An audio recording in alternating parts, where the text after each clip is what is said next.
खुलुमबाय आंनि मुलुगनां बड' निउस चेनेलाव गासैखौबो गोसो गोथारै बरायहरनाय जाबाय। बे समाव आं नोंथांमोननि सिगाङाव फुंबिलिनि मोननैसो खौरां लाना फैलायबाय। अन्नानै भिडिअखौ जोबजासिम फारि फारि नायलांदो। गिबि रादाबाव दं गुवाहाटीआव गोबां दैबाना। मिथिनो मोननाय बायदिब्ला मैया समबारखालि गोबां अखा हाबाय थानायनि थाखाय गुवाहाटी नोगोरमायाव सुबुंनि होंगो दोंगो जानायखौ नुनो मोन्दों। मख'नो गोनांदि नागाररोङै जुब जुब अखा हाबाय थानायनि जाउनाव गुवाहाटी नोगोरमायाव दैजों बुंफबनाय नुनो मोन्दों आरो सुबुंफोरनि थांलाय फैलाय लामा हान्थिनाय हान्था मेलायाबो सुबुंफोरनि सायाव गिख्रंथाव सोमजिहोदों। नैथि रादाबाव दं राजखान्थिनि गुदुं बारहावाया बारनो हमदोंसै।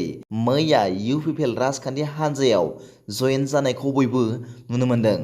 बारग' BLT अनसाय आफादनि बारग' नेहाथारि आरो BPF CWC सोद्रोमा कबिरन्जन ब्रह्मनि दैदेननायाव BPF दोलो आरो बारग' BLT अनसाय समाजनि गासै सा-18 सोद्रोमाफोरा बिटिआरनि CM आरो UPPLनि आफादगिरि प्रमद बर' आरो आसामनि केबिनेट मन्थ्रि उरखावग्रा ब्रह्मनि नुजाथिनायाव UPPL दोलोआव जयनिं जायो। मैया चिरां जिल्लानि बेंटलाव खुंनाय UPPL दोलोनि गुदि गायसनथाय सान फालिनाय समाव BPF दोलोनि सोद्रोमाफोरा UPPL दोलोआव हाबफैदों होनना मिथिनो मोननाय जादों।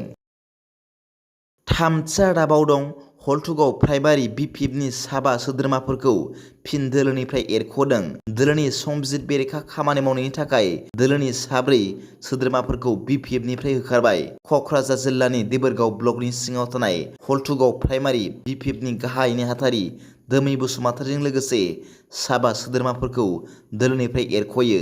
मिथिनो मोननाय बायदिब्ला दोलोनि हाइकमान्डनि बिथोन बायदियै संबिजिर बेरेखा खामानि मावनायनि थाखाय बिसोर 4 सोद्रोमाफोरखौ दोलोनिफ्राय होखारनाय जादों होननानै मैया मोनसे खौरांगिरि मेल खुंनायनि गेजेरजों मिथिहोदों देबोरगाव ब्लक BPFनि गाहाय नेहाथारि आगोमा बसुमतारी बिथाङा।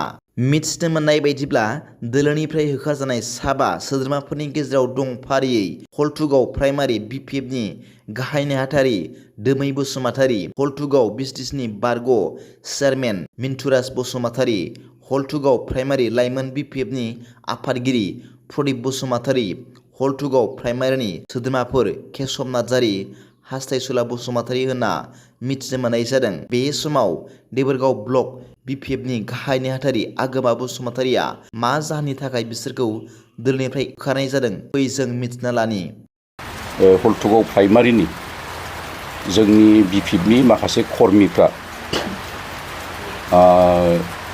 जोंखौ नागारनानै जोंनि पार्टिनि BPF पार्टिनि माखासे जेरैबायदि खामानि मावनांगौ बेजों लोब्बा लानानै खामानि मावालासिनो माखासे गाज्रि एक्टिभिटिस खालामबाय थानायनि थाखाय दिनै हल्थुगाव प्राइमारिनि जोंनि BPFनि कर्मि बा दैदेनगिरि बिथांमोना बै माखासे मानसिफोरनि सायाव जोङो मोनसे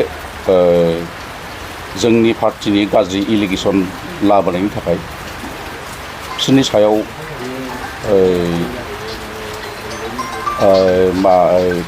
एक्सपेल खालामनायनि मोनसे प्रसेस लादों। दा बेखौ जोङो बे ससियेल मिडियानि गेजेरजों बा माखासे प्रेस निउसनि गेजेरजों जों रायजो राजा बयनोबो जों मोनथि। ब्रैथि रादाबाव दं मैया आसाम आयेन आफादा बरायदों सासे जाखांफु बर' लाइमोन थुनलाइगिरिखौ। खौरां मोननाय बायदिब्ला माखासे साननि सिगां बर' हारिनि सासे साहित्य एकाडेमिनि बान्था मोननो हानाय लाइमोन सेल्फ-मेड रानि बर'खौ मैया आयेन आफादा बरायनाय हाबाफारि लादों। बे हाबाफारियाव आसाम आयेन आफादनि बुंथिगिरि मानाव गेदेर बिस्वजित दैमारी बिथाङा गांसे बेसेन गोसा फोरमान बिलाइ गथायदों लोगोसे बेसेन गोसा थुलुंगाखां बोसोन होदों होनना मिथिनो मोननाय जादों। बाथि रादाबाव दं आसामनि नगाव जिल्लायाव कलियाबर थाव खावनाय रेकेटनि नायबिजिरनायाव हमजानायनि अनजिमाया रबिबारनि मोनायाव 7 जाबाय। बे जाथायाव हमजानाय गोदानसिन सुबुङा जाबाय कालिहामारि गामिनि गावबुरा दिल महम्मद जायखौ 4 आगस्तनि मोनायाव कलियाबर पुलिसा हमनानै लांदोंमोन। महम्मदनि खाजानाया रुफिहाटनि MLA नुरुल हुदानि फिसाज्ला रेजाउल हुदा फराजिनि उनावनो जादोंमोन, जाय थाव खावनाय अपारेसनजों सोमोन्दो थानाय गावनि मुं नुजानायनि उनाव रबिबारनि मोनायाव उलुआबानि पुलिस थानायाव आखाइ दैखांदोंमोन होनना मिथिनो मोन्दों। दिनैनि फुंबिलिनि मोननैसो खौरांफोरा दा बेखिनिल'मोन। भिडिअखौ मोजां मोनदोंब्ला आंनि बे मुलुगनां बड' निउस चेनेलखौ अन्नानै साबस्क्राइब खालाम। जायफ्रा गोदानै नायदोंब्ला एसेनोसै, गोजोन्थों।